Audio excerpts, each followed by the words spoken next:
Hello everyone, welcome back to my channel Shiuli lifestyle ব্লগে তোমাদের অনেক অনেক স্বাগত জানিয়ে নতুন একটা ভিডিও নিয়ে চলে আসলাম। আশা করি তোমাদের আজকে ভিডিওটা খুবই ভালো লাগবে।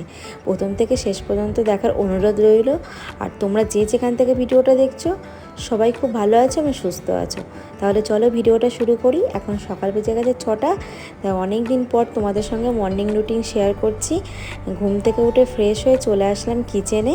আর জানো তো আমার সকালবেলায় কিচেন থেকে মানে কাজ শুরু হয় বলতে পারো। তো এদিকে মেয়ে হাজব্যান্ড ঘুমাচ্ছে, এই ফাঁকে ভাবলাম আমি রোজকারে যেটা হচ্ছে রাতের বেলা যে বাসনগুলো আমি মেজে জল ঝরাতে দিই সেইগুলোই সকালবেলা ঘুম থেকে উঠে এসে এগুলো গুছিয়ে নিই পরিপাটি করে। তারপরে এইদিকে দেখো ভাতটা বসিয়ে দিলাম আর এইদিকে মেয়ের জন্য খাবার বসিয়ে দিলাম। যেহেতু মেয়ের আজকে স্কুল, আর আমার সব থেকে বড় কাজ হচ্ছে জানো তো ঘুম থেকে মেয়েকে তুলে রেডি করা।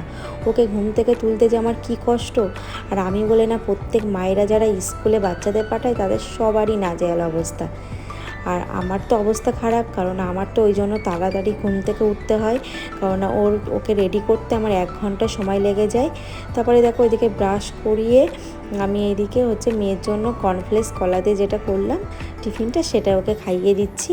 আর এদিকে তারপরে কিন্তু হাজব্যান্ড বেরিয়ে যাবে, এই জন্য আমি এদিকে ভাতটাও বসিয়ে দিয়েছি। আর মেয়েকে দেখো তাড়াহুড়ো করে রেডি করছি, কারণ ওকে 7টার মধ্যে স্কুলে যেতে হয়। আর আমি বলে না, প্রত্যেক মানে মায়েদের একটাই অবস্থা হচ্ছে, কমপ্লেন থাকে যে বাচ্চাকে সকালবেলায় রেডি করে খাইয়ে রেডি করে স্কুলে পাঠানো, এই যে কী কষ্ট একমাত্র মায়েরাই জানে। আমি তো এটা ফেস করি, আর তোমরা কারা কারা এরকম ফেস করো অবশ্যই জানিও বন্ধুরা। তো এই যে মেয়েকে রেডি করিয়ে দিলাম, ওকে টিফিন দিয়ে দিলাম। আর মেয়ে চলে যাচ্ছে, ওর পাপা আছে নিচে, ও পাপা দিয়ে আসতে যাবে। আর আমি এদিকে রান্নাটা বসিয়ে দেবো। তো এইদিকে একটা ঝড় তো আমার চলেই গেল, মানে অনেকটা নিজেকে শান্তি মনে হচ্ছে। তারপরে কিন্তু আর একজন বেরাবে, তার জন্য করছি রান্না রেডি করছে। এদিকে কিন্তু আমার ভাতটা হয়ে গেছে, আর মেয়েকে কিন্তু হাজব্যান্ড দিতে চলে গেছে। আর এই ফাঁকে 1 ঘন্টার মধ্যে আমাকে যে করে হোক রান্নাটা কমপ্লিট করতে হবে।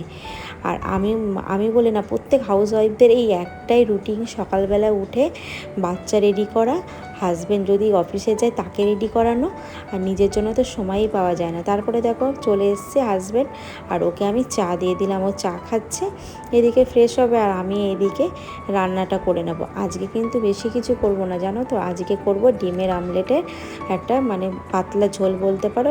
মানে প্রায় আমরা ডিম রান্না করি, কিন্তু মাঝে মধ্যে অমলেট করে ঝোল করি, খুবই ভালো লাগে বন্ধুরা খেতে। তোমরা এরকম রেসিপি কে কে খেতে ভালোবাসো অবশ্যই জানিও। তো হাজব্যান্ড এদিকে ফ্রেশ হচ্ছে, আর আমি এদিকে দেখো রান্নাটা বসিয়ে দিয়েছি, আর এদিকে মশলাটাও করে নিচ্ছি। আর মানে বেশি মানে মশলাটা দেবো না, একদম বলতে পারো সিম্পলের মধ্যেই করব। তো আলুটা সিদ্ধ করে নিয়েছিলাম, সে আলুটা আমি এখন মানে ভাজতে দিয়ে দিলাম, আর পেঁয়াজটা আগেই দিয়ে দিয়েছি। তো এইভাবে পাতলা ঝোল করব, ডিমের ঝোল। তা হাজব্যান্ড বললো একটা সবজি নিয়েই মানে শুধু ডিমটা নিয়েই চলে যাবে, আর কিছু নেবে না, কারণ অনেক সময় না ও বাইরে বেশি কিছু আইটেম মানে পদ দিয়ে খেতে পারে না, বুঝতেই পারছো বাইরে খাওয়া যায় না। তো ওই জন্য একটা পদই করে দেবো, তারপরে ও বেরিয়ে যাওয়ার পর আমি আবার রান্না করব। তো এইদিকে কিন্তু আমার কাজ শেষ না জানো তো, আবার এইগুলো রেডি করতে করতে স্নান করা, পুজো দেওয়া, আমার আবার গপু আছে ওকে তো সেবা দেওয়া, এইগুলো করে আমাকে আবার টাইমের মধ্যে মেয়েকে আনতে যেতে হয়। তো তোমাদের এরকম মানে পরিস্থিতির মধ্যে কেমন মানে ফেস করো তোমরা সকালবেলাটা অবশ্যই জানিও। আর তারপরে ছিল কালকের ঘুগনি, সেই ঘুগনিটা অনেকটাই করেছিলাম রাতে, তো বেশি ছিল তো গরম করে দিচ্ছি। ও বলল যে আমাকে দিয়ে দাও, আমি বাইরে টিফিনে এখন সকালবেলা তো খাওয়ার টাইম নেই, তুমি দিয়ে দাও, এটা আমি সকালে পরে কোনো সময় আমি খেয়ে নেব। তো ওর জন্য গরম করলাম, আর আমি আমার জন্য একটু রেখে দিলাম। তো এদিকে দেখো রান্নাটা বসিয়ে দিয়ে ভাবলাম যে মানে হাজব্যান্ডের ভাতটা মানে বেড়ে তো মানে সবজিগুলো মানে টিফিনে গুছিয়ে আমি ফ্যানের তলায় ঠান্ডা করতে দিয়ে দেবো, কারণ না গরমটা তো আর ব্যাগে করে নিয়ে যেতে পারে না। এদিকে আমি ফ্যান চালিয়ে দিয়েছি, আর ওর খাবারগুলো ঠান্ডা করতে দিয়েছি। তারপরে দেখো আমার এদিকে ডিমের ঝোলটা হয়ে গেছে, আমি এদিকে নামিয়ে নিয়েছি। আর হাজব্যান্ডের টিফিনটা পুরো রেডি। তাহলে চলো নিচে গিয়ে দিয়ে আসি, কারণ নিচে ও রয়েছে রেডি হচ্ছে, আর নিচের ঘরে ব্যাগ বোতল এগুলো থাকে। তারপরে ও চলে গেল, আর আমি এদিকে দেখো সবজি কেটে নিয়েছি, সমস্ত রকম সবজি। তো এটাই রান্না করবো। জানো তো এই সবজিগুলো মাঝে মধ্যে খেতে খুবই ভালো লাগে, আমার তো ভালো লাগে রুটি দিয়ে। কেননা মাঝে মধ্যে এরকম সবজি খাওয়া উচিত। আর মেয়ে তো একদমই খেতে চায় না, ওকে তো আমাকে জোর করে খাওয়াতে হয়। ছোটোবেলায় তো জোর করে খাওয়াতাম, এখন বড় হচ্ছে একদমই পারি না, কারণ বুঝতে শিখে গেছে, ওর মুখে রুচি এসে গেছে। ও যেটা মানে স্পাইসি গ্রেভি এইগুলোই খেতেই ভালোবাসে। তবুও মাঝে মধ্যে আমি চেষ্টা করি এরকম একটু সবজি করে খাওয়ানোর। তো এদিকে দেখো আমার সবজিটা হয়ে গেছে একদম সিম্পল। তারপরে এদিকে আমি বাসনটা মেজে নিচ্ছি।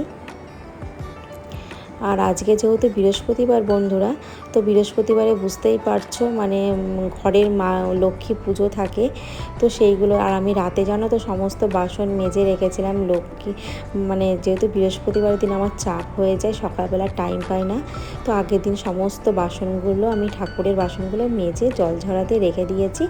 আর হাজব্যান্ড এদিকে মেয়েকে মানে দিয়ে আসার সময় আমাকে ফুল এনে দিয়েছে। তো এদিকে দেখো ওভেনটাও পরিষ্কার করে নিচ্ছে, আর আমি কিন্তু ঘর মুছে একবারে স্নান করে পুজো দেবো, দিয়ে তারপরে আবার মেয়েকে আনতে চলে যাব। আর আমাদের এদিকে তো ফুল কিনতে হয় সব কিছু, জানো তো, মানে 20 টাকার ফুল দেবে মানে তোমার একবেলা পুজো হবে না। তো এইদিকে দেখো তারপরে আমি ঘর মুছে স্নান করে চলে এসেছি পুজো দিতে। আর আমি একটু তাড়াহুড়োই করছি, কারণ মেয়েকে আবার স্কুলে আনতে যেতে হবে। তো এদিকে দেখো আমি গণেশকে আমি যেভাবে পুজো দিই সেটাই তোমাদের সঙ্গে আজকে শেয়ার করছি।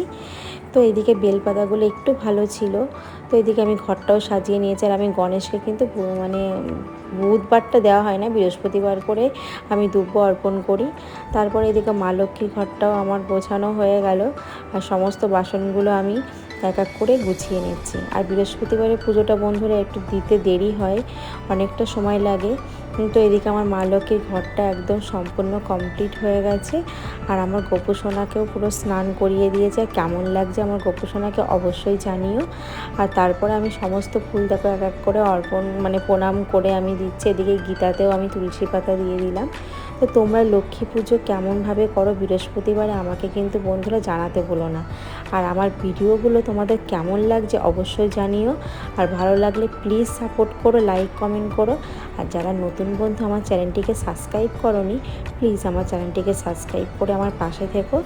আর এইদিকে দেখো আমি পাঁচালি দিয়ে দিলাম। আর আমি রোজ সন্ধ্যাবেলায় কিন্তু বৃহস্পতিবার করে পাঁচালি পড়ি, তোমরাও পড়ো কিন্তু, এটা খুবই ভালো, লক্ষ্মীশ্রী মানে সংসারের লক্ষ্মীশ্রী বজায় থাকে।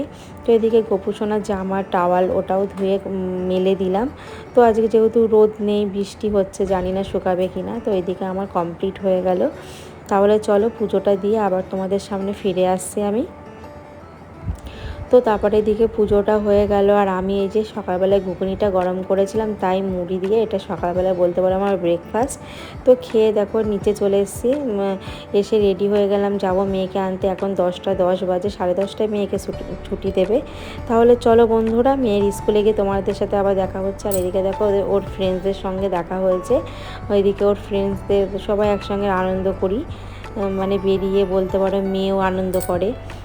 তো তারপরে চলে আসলাম বাড়িতে, এসে দেখো মেয়েকে খাইয়ে দিলাম, দিয়ে তারপরে সোজা স্নান করিয়ে দুপুরের খাবারটা ওকে খাইয়ে দিচ্ছি, দিয়ে ঘুম পাড়িয়ে দেবো, বিকালে আবার পড়া আছে।